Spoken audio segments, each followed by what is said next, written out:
Alimbi nafuka ku kanisa ya CGU Bukamba Church of Uganda. Alimbi omwali yataffe n'omwana n'omwe mutukuvu ng'atamidde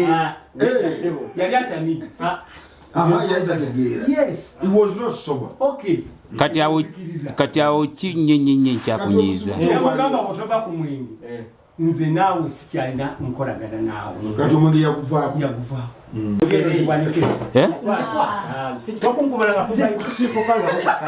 wemali nali nfuse ku kanisa lwedde nkubire wano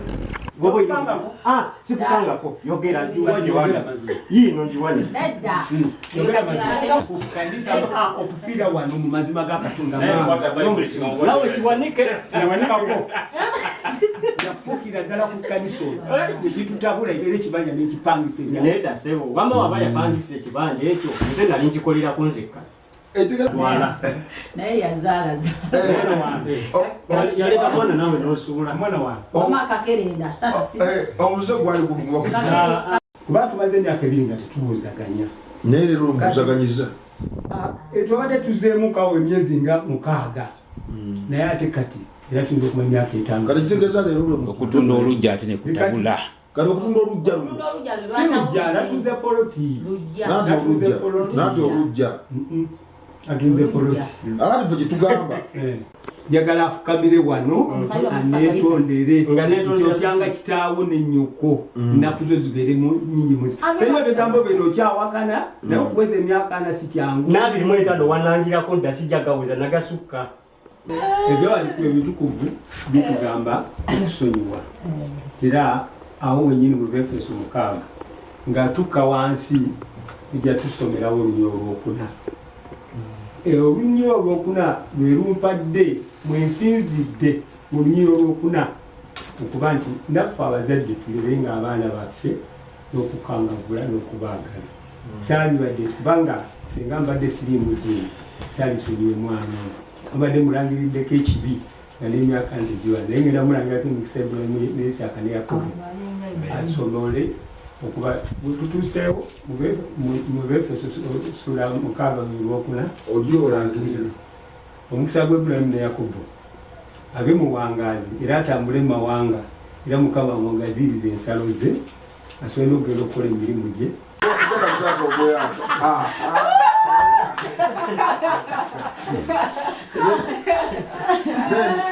tako okusonyiwa baba otosibana nawe tolikola ki tolisonyiwa kakati nze ebiseera ebisinga ebyawandiikibwa amateeka ag'ensi n'ag'eggulu zentera nnyo okutambula kuba ag'ensi gakoma g'eggulu tegakoma naye weba kyetusiba wano ku nsi nawa ne mu ggulu awaayira muwakanya ambanewafa ku kanisa wetutegeera iwena soba kituta emyaka emeka ono bwakwata bayibuli waba agamba mukya emyaka 2 kituta emyaka emeka bukyamba ku nena oli wadde yafa ku kanisa yali ye yali segamwenge nga nange njagala akole ki erinnya lyakyambadde tebawaayo bagamba mutabani wa kyambadde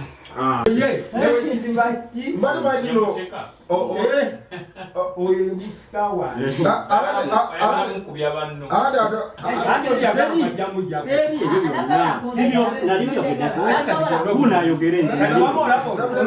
wange naye siyinzagamba nti yayinza okuteekamu namirembe yemusika ye musika wange omuwala asobola okusika ate bagana omuwala yanguza biguze ebyono mbigula era ku ttaka lye wavayo n'agamba mbu nali muwaddeko akadiiko weekati waddekamu kabwerere abeeyo abantu wali webali era nze nagambye ekyagala era saagadde tudde mu tawuni Bukamba addemu amanyi agenda Bukamba mu tawuni agambe mboyo talowooza ku byange nange sirowooza bibyo nenjagala mazima ebyo tubiveeko era manyi tukoma wano ebyo mpanga erono twekubeerawo kati nange okukolera ku kibanja kiri wansi n'omwami oyo omulaba namuga nti tuva wano nga maze kufukamira nani agenda kufukamira ekyo kyangagala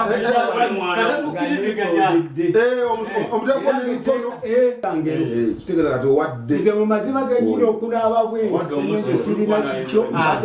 mutabani wo gwe nekikye asanyonyo kagenda kufunza nze saagala era nze mu bintu by'omukulu oyo mpuliriza bulungi ebintu by'omukulu oyo Ronald Kyambadde saagala mpeko wadde kwota ku bibye naye kinvunaanya nze kyenjagala kiri kimu kutuddiza wali nga olujjaffe tuzaalibwa esula mukaaga tutandike n'emu ey'Obuganda soko muwe kubanga tajja kutegeerera ddala ne bw'onoyogera muwe efeso lyeteeka lyennyini naye wetagiri esebo then nga ekirina okubaawo irenga abazadde bammwe omukama waffe kubanga kino kyekirungi osangamu ekitiibwa kitaawo n'ennyoko lyetteeka ery'olubereberye eririmu okusuubira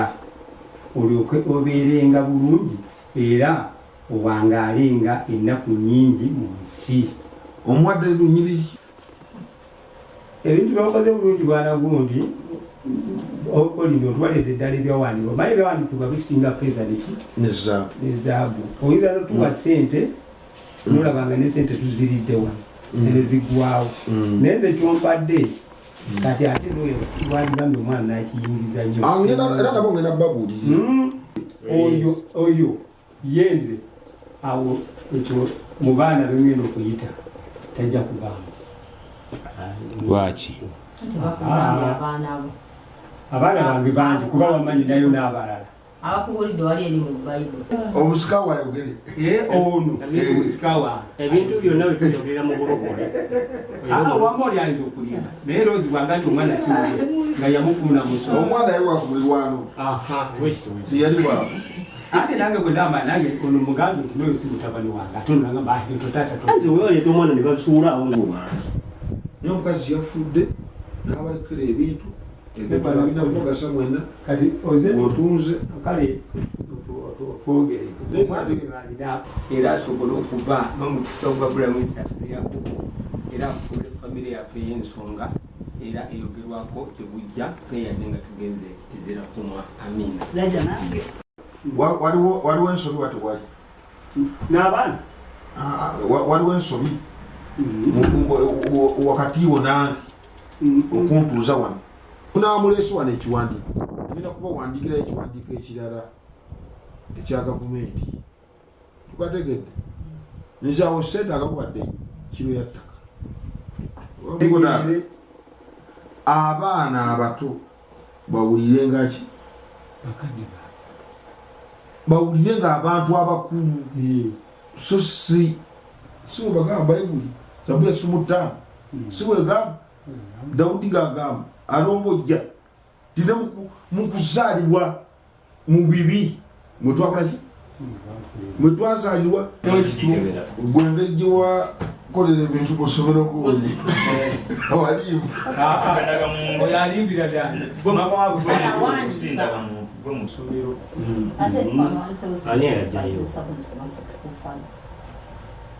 daga muntu gwe tugamba oli ahubwo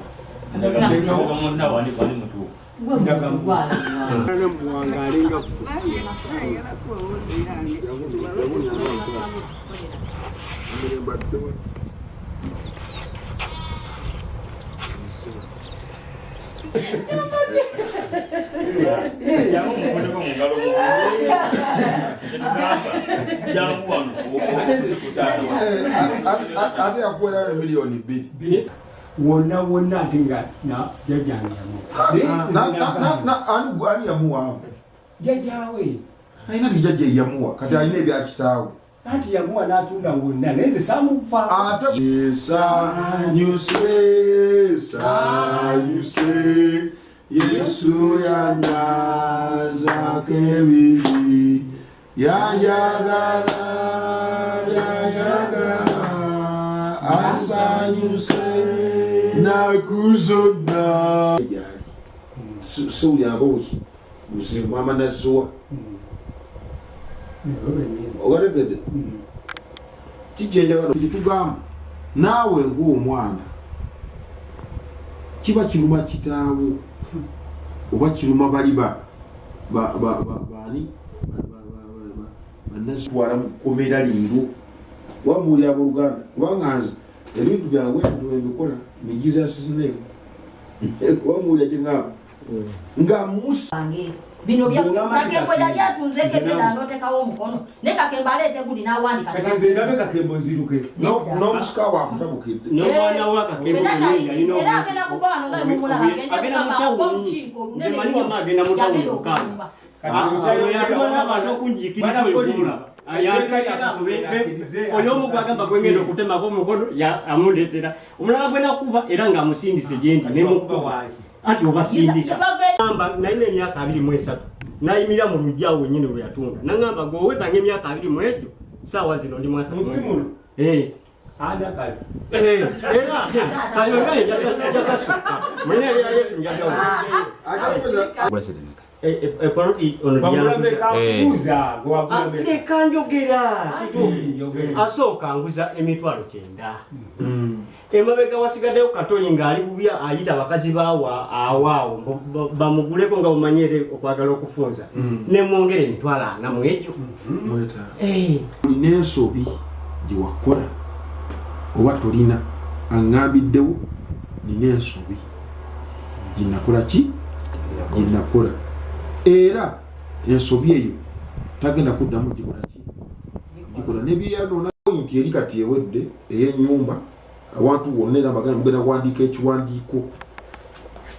wano wonna tewali wakola ki kusaalimbirawo kitegeeza tuba tukuumawo kuba mwazizika nabwo omuzizikawo kugafuna bulungi aye nemugenda okukola ki okuziikibwa aye n'okwewala okuswala oba mukategeera abooluganda taata teyafuka ku gundi taata teyafuka ku kanisa netaata ebintu byatunda alinganga ate omunyi w'omwenge nabadde manyi taata anywa omutawaana gugwo olina okufumba emmere oyite abaana bo mutuuleko wamu era tujjeyo gundi ezo tukole ki tusome osome befeeso oli ng'agisoma ngawomubuulirira waba waliwo abaana kati abagenda okudda mu bigere byabwe wotambula nga wabadda waki eri n'okulaga nti tuba tuvudde wa empisa zaffe nazo zituyambeko okutereera wakati omuntu atalina mpisa ziwange tubeerayo sobola kubeera naawe luddewo oba tuwulira abooluganda bino ebintu mulabaawo ekifo kyammwe kyonna muyinza okunguza ekifo ekyo omutwalo ogumu so ekiri ebadde bakayana nemukubagana ebikondi oludda wali wabweru nga muga nti tutunda nga munguza omutwalo ogumu mugenda wemala okunguza ekifo ekyo muba mufudde muba mwawukanye temuba na dyeni nti tuli wamu nze mba natutte ekifo tukategeera ebintu byensi biggwawo tukategeera enyingi eggwawo n'ebitono bikola ki biggwawo